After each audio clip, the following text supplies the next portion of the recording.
Hey, I don't know you, and you probably don't know me. And that's okay. I mean, as far as I can tell from things, we don't need to know each other. Not yet. Yeah, my name, Keiji Akaashi. Why do you ask? Look out. Sorry, I just had a moment. I thought, for a second, I saw a volleyball going your way, and it missed you, thankfully. Well, yes, I was gonna try and help you. Isn't it the normal thing to do? Help those people around you. I can't always let them try and solve everything on their own. Mostly on accounts that I have somebody that I have to dote for. If I didn't, things wouldn't go well for our team. Well, I say that like we're still a team. We're friends, but I still call us the team, even after we all graduated. It's different now. I don't think so much in volleyball as I do trying to find my own place. I've searched for most of my life, trying to figure out what it is that I really want. I usually found myself supporting, and yet here I am, unsure of how to face reality. Sorry, strange for a stranger to get into so much details, right? It's a bad habit I've developed over time, mostly because I don't have all that much social interaction anymore. Me and Bokuto, it's been a bit different. Not that I'm on bad terms. Oh, sorry, you probably don't know Bokuto. Still, he's my friend. I tried to keep up with everything, but everyone grew apart. Made me sad. My role of helping people, of setting them up to shine. It made me drawn to social work. And yet here I am, wondering if it was all just spur of the moment. If I could really do this and really help people. And you randomly met me at this bus stop in the rain. And what of it? Does any of this really matter? Is life real? Sometimes I wonder stupid things. I wonder it because deep down I can't find any reason to believe it's not. And then no reason against. Apathy. I'm not sure what to make of it. It's a bit of a difficult one for me. I wouldn't call myself sad exactly, but I'm just aimless right now. Well, I'm glad you think so. But by curiosity, why do you think that? So what you're saying is, you think I've got a lot of potential to help people, to make them better, using my past to propel my future. That's pretty smart. You have a smile that reminds me of my favorite flower, but since I forgot its name, I guess I'll just call you my blossom. If I'm allowed to do that. I know, we've only just met. Strange to call a stranger by a nickname, but I was hoping maybe because of that, or some other reason, we could enjoy each other's company, or maybe meet here again. You said yourself you feel kind of lost. Maybe two lost people are better than one.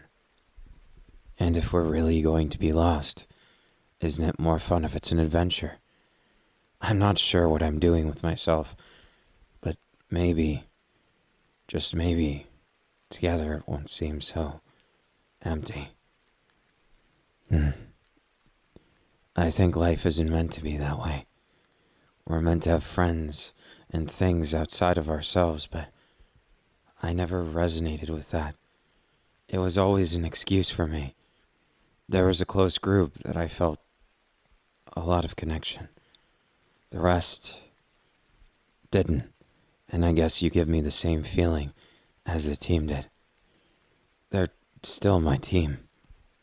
It's just now, as we're growing towards adulthood, it's different.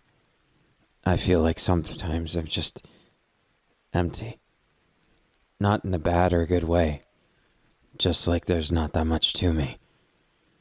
Like I'm somehow just fading. Like I'm an empty glass of water. But would it really be a glass of water if it's empty? A drinking glass? Well, I don't have a good analogy. Clearly, it's not my strong suit. But what is my passion for it. I want to make you, or I should say people, especially those who I resonate with, happy. But sadly, the world doesn't have a place for me. I have to make my own. That's why I'm trying. I'm actually trying. How about you? I see. So you've not had an easy run of it either. You've known loss. You've known pain. The kind of colorful tales that would make a good book, but are terrible to live through. My heart goes out to you. I think empathy is one of the few things I'm gifted with. But sadly, it's a double-edged sword. Some days I feel like my empathy gets me in more trouble than it does help. It makes me feel sad that it happens. Sad that people see empathy as something negative, or in the first place, something that isn't worth their time.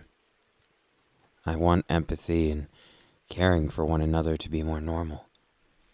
And you know, a lot of times people get so caught up in numbers, they lose themselves. Luckily, I don't think I could ever be that kind of person. Numbers seem meaningless to me.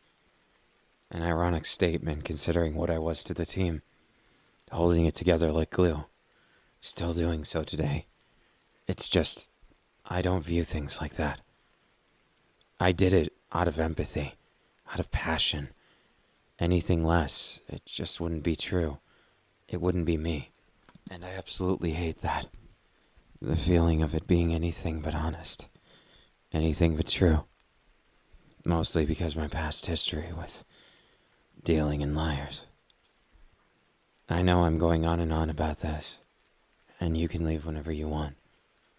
But can I ask, did you at least enjoy our conversation so far? That makes me smile. I can feel it. One of the things I've noticed people do the most is they'll fake a smile. But you didn't, and I'm thankful to you for that. You shouldn't fake a smile, not for anyone, least of all me, or those who are in touch with their empathy. It does a lot more hurt than good. So, where are you heading to on this bus? Oh, I see. Keeping a busy lifestyle, even now. I admire that. But make sure you don't overdo it, okay? Listen, Blossom. You could do a lot of things with your life, and I have no business telling you what's right or wrong. But as someone who's been through a lot too, don't give up. I know this may be meaningless coming from me, but I mean it. I'm not trying to be this devil's advocate of good things. I'm trying to follow what my heart tells me. And my heart tells me you're a good person, and that you deserve better than what life has given you. Would you like to get coffee tomorrow with me? I was hoping you might say that. Listen, if it's not any different to you, here's my number. You can call me, and We'll meet at 7 tomorrow. How's that? I'd like that a lot.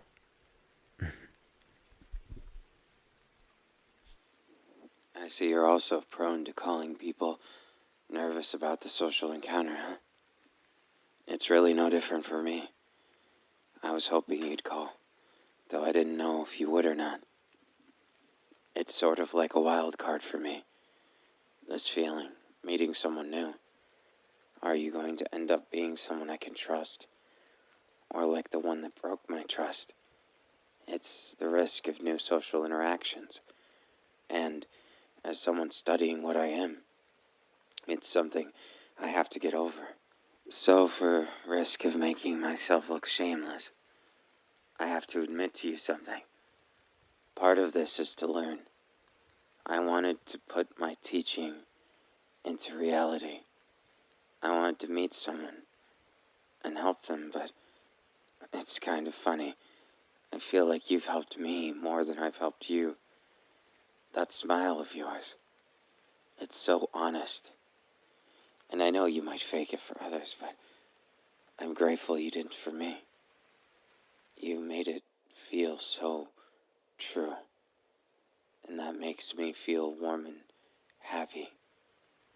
Listen, there may be a lot of things we don't know about each other, but I figured we could find out tomorrow, unless you'd like today to be a preview of that.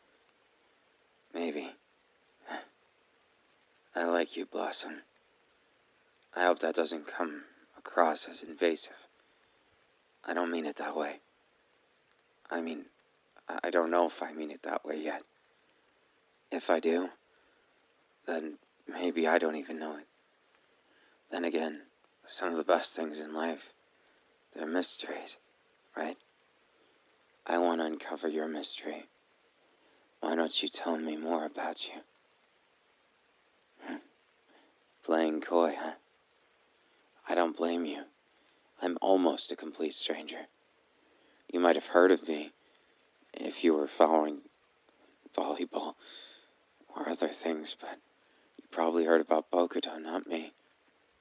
And that's fine if you did. He's a good guy. Stands out a lot. Was at the top of the country at one point. But that's not what I want to be known for. Not as underling, not as friend. I do want to be his friend, but I don't want that to define me. I want my own story. That's why I've been writing lately. I've been trying to make a book, chronicling the struggles, the passion, everything I learned in volleyball, translated into a different medium. It's something I'm passionate about. And stop me if I'm rambling, but you inspired a chapter today. I got home and I wrote about the beautiful Blossom encountered in the place of sadness. Well, you see, when we met, I'd just come from a funeral. Not anyone too close to me or anything. I'm not exactly sad, but it's hard to have a positive energy after being in that negative area. And for me, I needed something to pick me up, anything to get my mind off it. So I tried talking to a random stranger, despite my social anxiety. And wouldn't you know it, pushing those boundaries, it went into a good way. Now trust me, maybe it's your looks or an air about you, an aura, but you give off an aura that makes me feel comfortable. I can't put it into words, really, but I'm happy you do. It makes me feel safe and wonderful and like I'm free to say whatever I want, and you won't judge me. That's something that means a lot to me, you know, because I'm kind of used to being judged lately. Well, I've been told a number of times to get a real job, that social work goes nowhere, and that writing is pointless. I know they mean well. They're strict. My parents said it. We're on kind of a rocky road when it comes to things like that. Even if people have good intentions, Sometimes those pave the way to hell. And I'm trying to put all that passion I have into my writing. But sometimes it's difficult. It's not that easy to face yourself or your circumstances. The reality around you can be stifling, like an invisible hand wrapping around your neck, strangling the life from you, making the brightness in your eyes fade. And that's what I feel happened to my parents. They lost themselves in the delusion of grandeur. They wanted something so bad they gave up their heart. They became greedy, selfish, closed off from the world, ready to leap and sink their fangs into anything they can get a hold of. And I'm not going to be like them. I'm not going to tell you that they're bad people, because they're probably not. But even if they're not, they've made bad choices. And I'm trying to convey that. That's why I've made this book so far.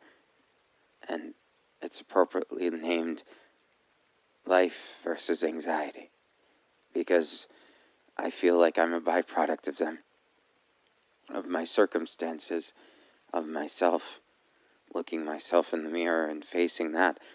But at this point, I'm sort of at a block after I finished your segment, and I was hoping somehow you could help me.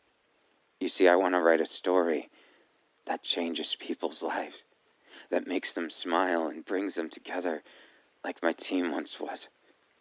I know I said we're still friends, but it's not in the same way. My team went different ways, so I've been a loner since. And I told you, it's not easy for me to make friends.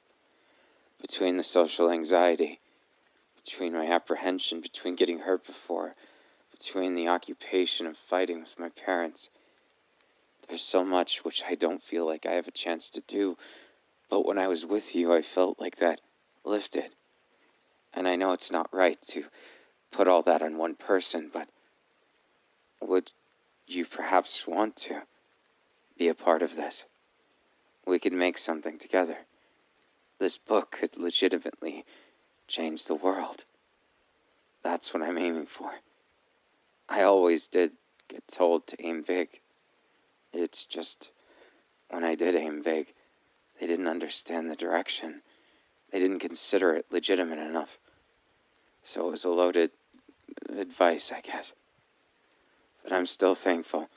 Even if their good intentions turned foul, I at least had a chance to pursue this.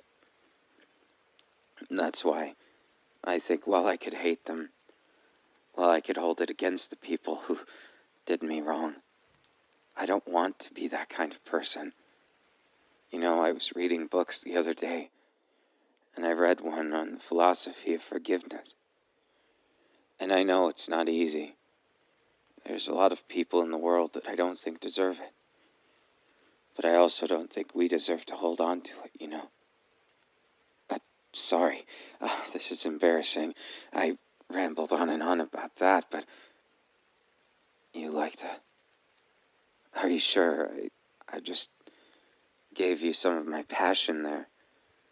I didn't even ask if you wanted it. I hope you enjoy it. I may not be the biggest speaker, but I'm passionate about what I love. And I'm passionate about people, making them happy, making them smile, and I've never met someone who shares that sentiment. Most people are all about take care of yourself first, then worry about others. And I get that. But until I can figure out the taking care of myself part, I want to at least do so much good for others. And I figure this book could be like a diary, too. Taking out all those negatives and turning it into something positive, impactful, passionate. That's what would make me happy. Because that way, even if my book falls flat, those little few people who could read it, just knowing it's there, would be good enough for me. You know someone? You're friends with someone from a publishing company? That's incredible. Are you sure you be able to... Please don't feel like you have to do this. If anything, I'd be more than happy with your company and a cup of tea at the place. No, I'll pay. I just meant more like being able to sit there in such an environment. It might help me get through this block. Oh, curious about that. Well, the block is that I don't know how to face myself, what I'm not, if that makes sense. I feel like I'm in the psychiatrist chair. No, in a good way. Trust me. Listen, what I'd say about this is, I've never been one who knows how to let go. When I hold on to things, they seem to resonate, and my empathy that I mentioned was a double-edged sword. Sometimes the pain of the past, betrayal, people I've trusted, other things. I don't have some kind of storied background of things. It's little things, little betrayals, little distances, worrying about things that I shouldn't. Those things. I always hear stories about people with those storied pasts, and mine isn't, really. Mine is more like a story of averages, of a passionate man caught between his emotions and what he thinks best. Listen, I know what you're thinking. Why is this guy rambling on and on to an almost perfect stranger? And that's just it. I couldn't tell you why. Well, I'm glad you weren't wondering that. Gives me just a bit less social anxiety. You what? You fell in love with me at first sight? Is this some kind of joke?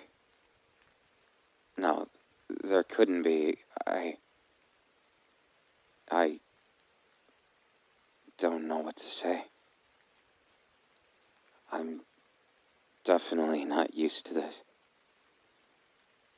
Excuse me for a moment. What do I do? What do I do? Ah, frick. I didn't mute it. I can explain. No, I can't. I got a little nervous because I was literally about to tell you the same thing. I was going to tell you, it might be a stretch, but that this chapter, I was going to read it to you about your beautiful eyes. I know it's distracting of that, but it was about love, not about details. The other thing, the second thing I wrote was about you. I want to hold you, Blossom, in those candied arms. The skin as beautiful as silk, and the hand which I didn't get to hold. But how soft it must be, how wonderful, how I wish to hold it, how I want to kiss you and understand what it means to feel love, the concept that every romance novel seems to touch on, based on the fact that they're romance. You, my hopeful experiment, my curious sentiment, no matter how much I tried to sleep through the night, to meet you tomorrow. So this I write, as stupid as can be, staring myself in the mirror, wondering what you see. Am I enough to charm you, Blossom? Am I someone worth your time? I'm not sure. I wish I could tell you. I wish I had that answer, but I don't yet. I don't have all the answers. That's just it. I want to search for them with you. I know. You can make fun of it now if you want. You can laugh. You're not laughing. That's shocking. It was just a little snippet. I write down my feelings a lot lately, mostly on accounts that I don't have another way of venting. So if I feel a certain way, if I'm angry or sad or happy or in love, I want it to be immortalized. I want that feeling of that moment to be captured, good or bad. That's why I've taken to writing so much. I don't just want to live in my own world. I want to live in the world of my words, too. And to hear that you also hold that sentiment. You think you love me, too. Are you sure if this was a joke, you could tell me? I'm sure I'd be fine. I can't put into words how I feel right now. Happy, overwhelmed. I feel like tearing up. I'm glad, nervous. I'm not sure what I'm supposed to say. What do you say to someone that's your first love? When you have no context to go on, it's like a writer trying something they never have. It's exciting. It's wonderful, but it's also terrifying. I want these words that I speak to you, this passion that I have, to mean something. I don't just want it to be something false, something of fiction. I want our book to be nonfiction. I want these tales to be of... Oh, I should shut up and tell you. Will you be my blossom? Then I'll be your... What's a good thing for a blossom? I'll be your rainy day. Since we met on a rainy day. Isn't that kind of romantic? Because when it rains, the blossoms get a drink. They get something to smile about. And even if it's not a sunny day, I just can't consider myself that. I feel like the sun is too proud and too vain, where the clouds are honest, earnest, and true to their name. They aren't trying to show off, but they still give love to the flowers. They give love to the blossoms, and they make the day, the life, come true.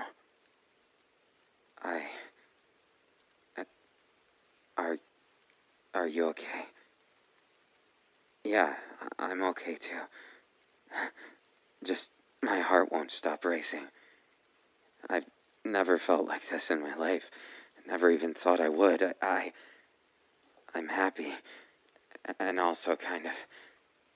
I can't calm down. It's like my heart is beating out of my chest. Like all these feelings are overwhelming and... Are you sure you're okay? It sounded like you made a strange noise. I just wanted to make sure I didn't alienate you. That's good. I understand. I hope that you can... that we can... Look, words aren't working very well right now. It may be the only time in a long time I felt so at a loss. Mostly because, well, seeing a beautiful person on video call, on the other end, Are you sure you're okay? You look like you have a fever and... please, don't push yourself. There's no reason for that. I promise. Even if we can't make tomorrow, we can make a date of it another day, or just call like this. And Do you want to know something funny? My team members, they always thought I'd be something analytical. They always took me for the man with the numbers and plans and everything. But when it really came down to it, that was only within volleyball. Outside of it, I had trouble with a lot of myself. I tried to be that in my normal life, but despite how I come across, it wasn't really me. I didn't hold on to those aspects. I didn't have that much to offer when it came just to myself. I can win a game, but that doesn't mean I can win a life. That's where people misunderstood me, and I think the expectations of my friendships and everything took a turn for the worst, and... Oh, what are you doing? Are you sure you're okay? You promise? Blossom, please. You don't have to hide. I hope you're okay. Oh, you were doing that. I can hang up the call if you want it. Oh, you meant it like that. Oh. Well, I suppose I could as well. As two consenting adults, well, somehow, seeing you in the camera of this phone, it makes it that much more embarrassing.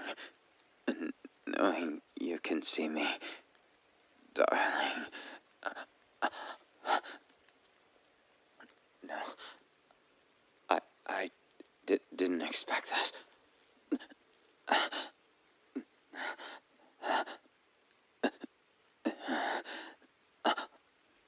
It's your fault. You made my heart race like this. Now I can't seem to catch it. Darling. Darling.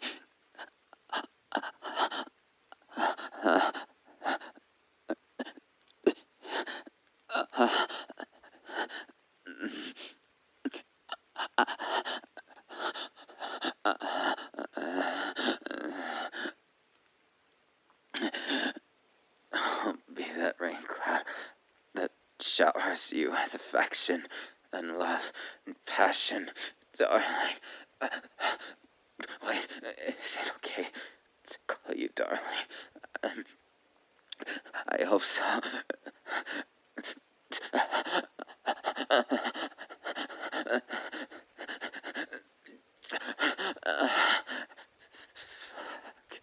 I gotta pull myself together.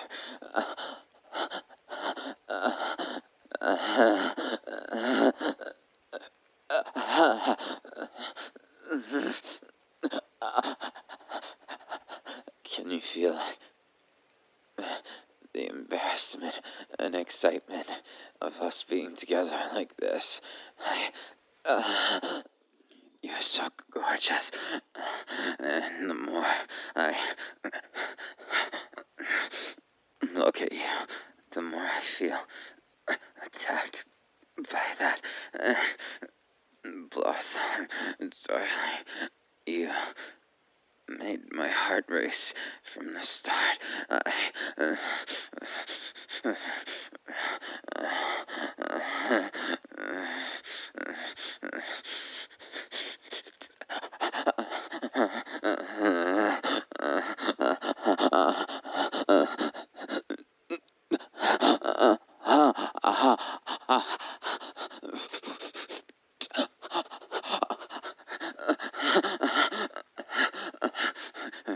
I can't anymore. I can't.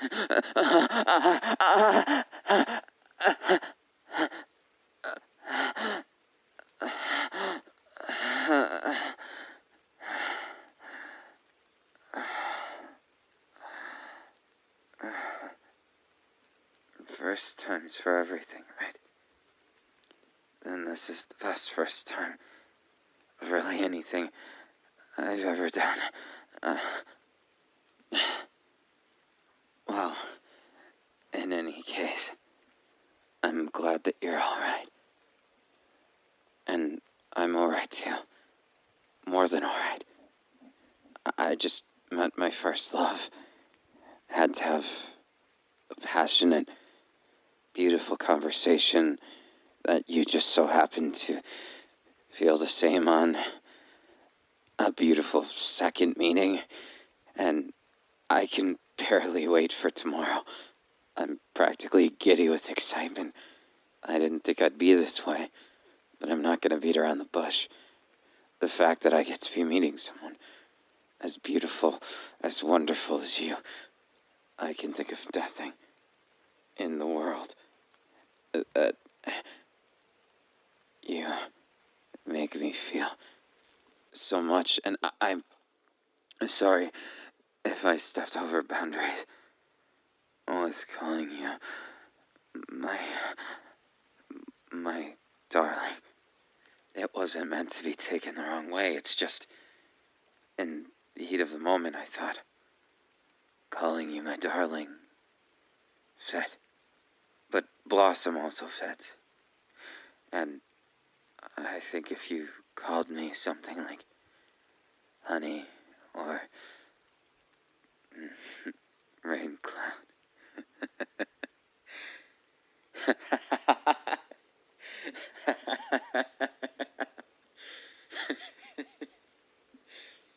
Now I know you're the one for me. If for no other reason than you make me laugh. You're one of the few people in the world who can do that. That must be a talent. You can put it on your resume someday.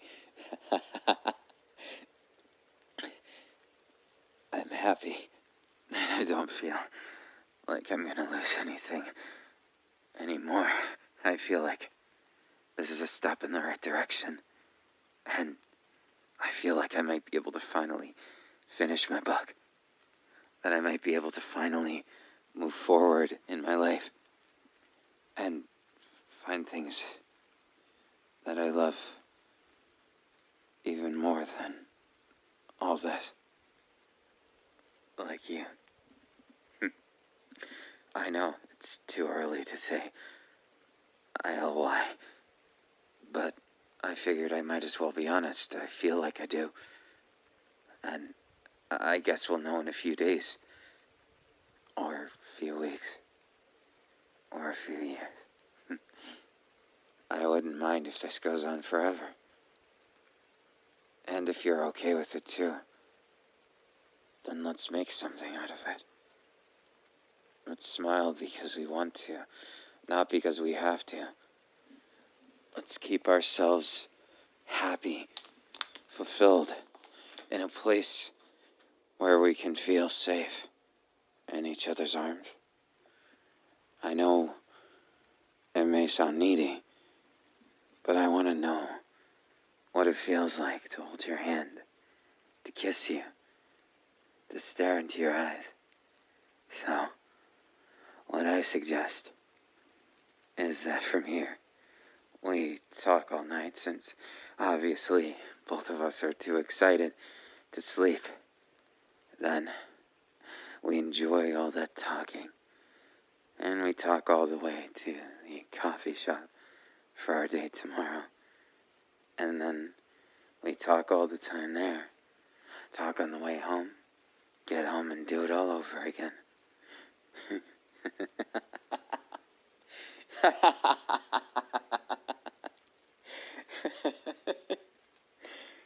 You know, maybe we are hopeless.